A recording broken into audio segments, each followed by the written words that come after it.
Alright guys, we'll be starting chapter 9, which as you can tell is going to be about the presidency of Andrew Jackson. We've talked about Jackson in chapters previous to this one when we talked about the War of 1812. Of course, we talked about his victory at the Battle of New Orleans, which made him one of the post-revolutionary heroes of America.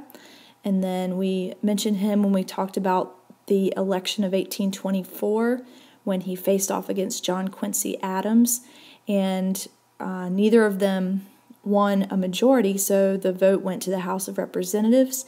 And when Henry Clay gave his support to John Quincy Adams, they voted to make John Quincy Adams the president, and of course that was called the corrupt bargain by Andrew Jackson.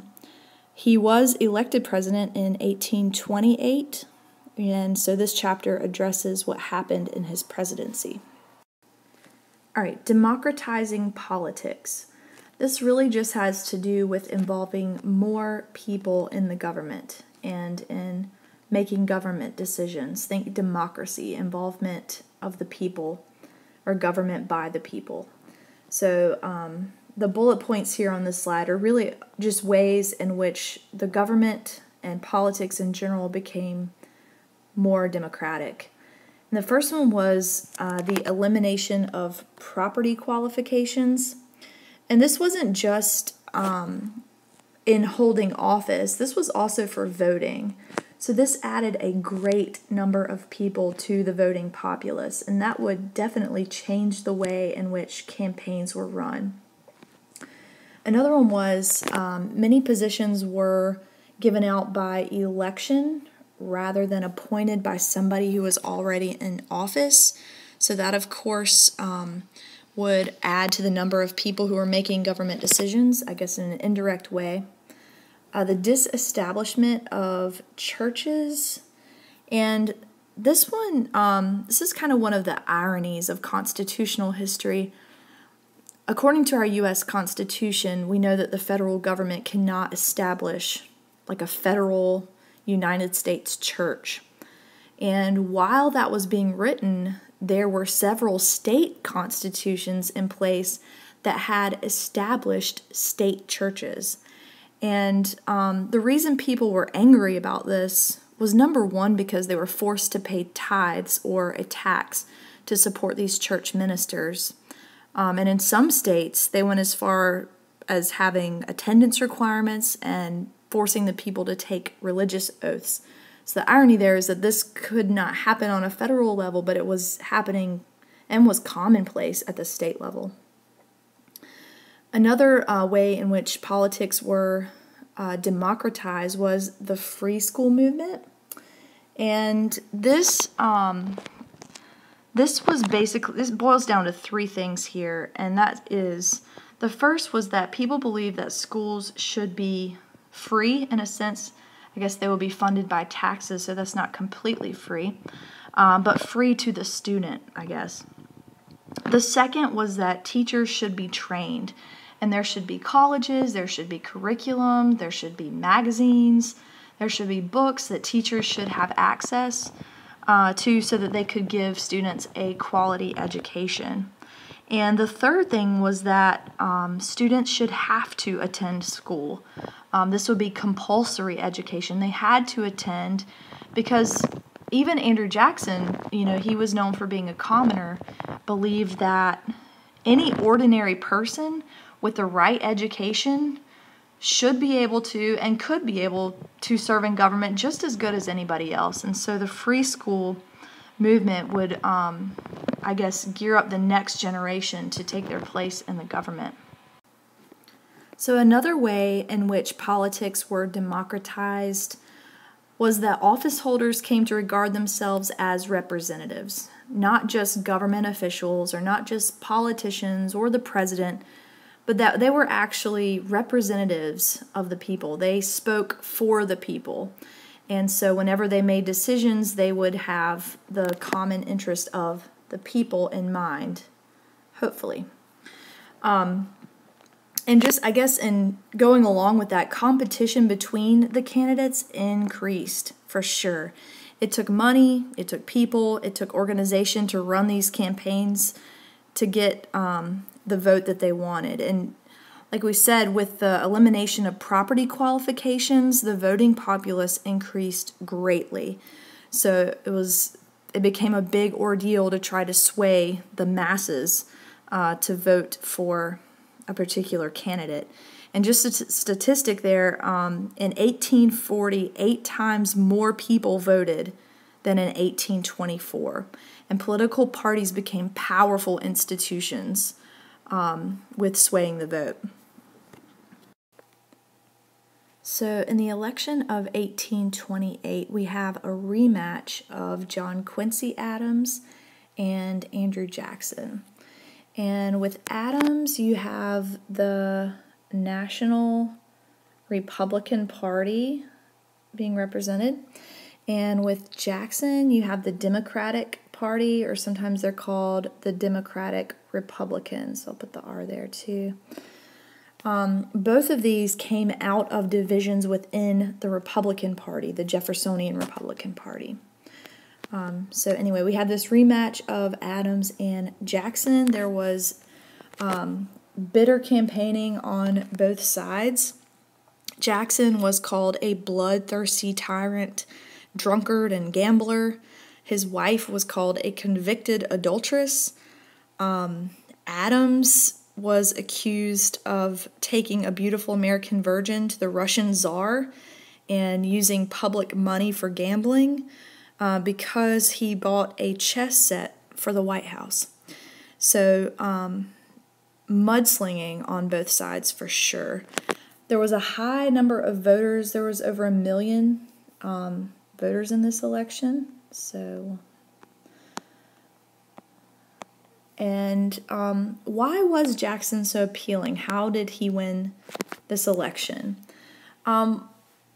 Jackson had this thing going for him where he seemed both average and ideal. Jackson was a wealthy land speculator, had a large plantation, owned many slaves. He was a war hero. So in a lot of ways he was ideal, but he was also very average. He wasn't well educated. He wasn't really well spoken. He trusted his instinct probably more than he should have. He was intensely patriotic, very generous, definitely a fighter, and a gentleman at the same time. So Jackson became a symbol for the Democratic movement. He was determined to create a new era of real democracy in America where the people's voice would actually be heard.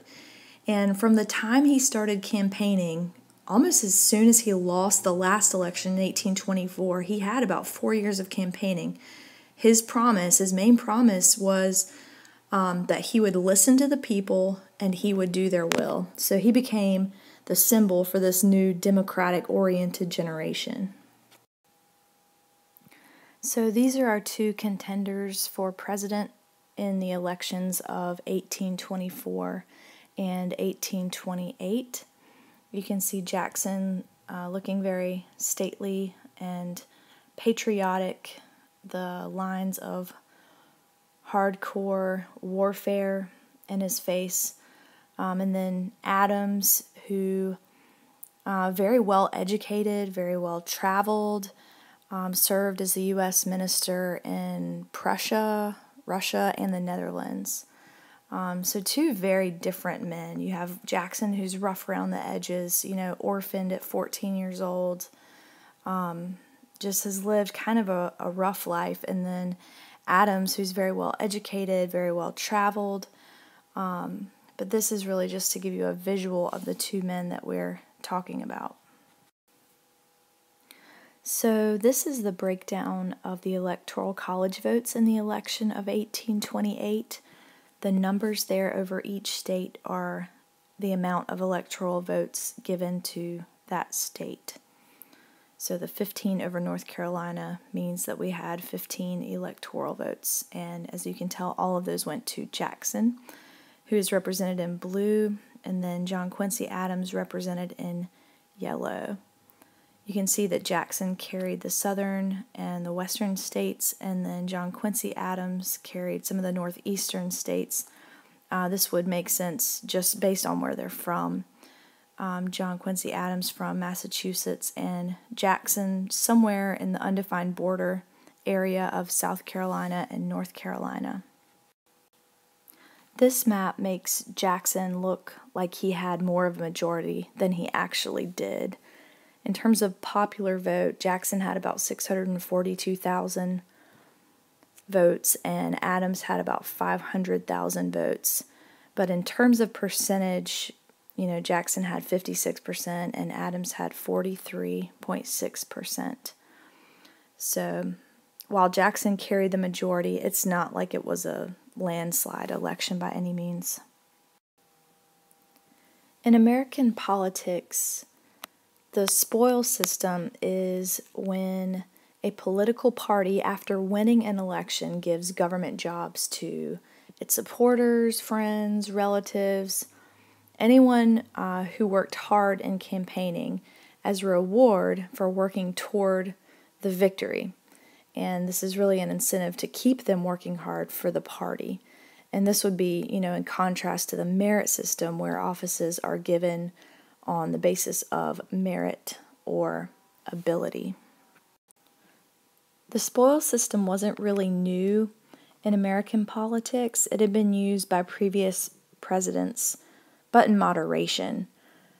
Jackson, on the other hand, had made a lot of campaign promises to people who supported him, and in exchange for their support, he promised them positions in the government. So when he was inaugurated in March, there was a mob of unruly people who were ready to take their government positions that Jackson had promised them. This appeared to be another means of democratizing politics because there really hadn't been a political shift in years. But really, this was Jackson getting his revenge. His wife, Rachel, died shortly after the election. She was accused in the campaigning of being an adulteress because she had previously had a divorce and did not wait until the divorce was final to marry Jackson. And while Jackson didn't directly accuse Adams of killing his wife, he said that the harsh campaigning sped along the process, and she actually died before he was inaugurated. Jackson ended up replacing over 900 government officials who had been loyal to John Adams. And interestingly, the way he justified that was through seemingly democratic principles like rotation. Jackson believed that if government officials stayed in office too long, they would grow indifferent to public interest, and therefore they would be useless. So he offered the principle of rotation as an underpinning to his policy. He also believed, and I've said this already, that anyone could perform public duties. Any commoner like Jackson with a proper education could be successful in government. And he really believed this. He thought if offices were rotated, then more citizens would be able to participate in the tasks of government, and this would prevent the development of an entrenched bureaucracy. And while all that sounds like a great idea, it really didn't change very much because, rhetoric aside, theory aside, most of Jackson's appointments came from the same social and intellectual elite as those that they had replaced. And he didn't really try to rotate civil servants into the War and Navy departments. So while it sounded more democratic to rotate and to involve ordinary people in the government, that's really not how it happened.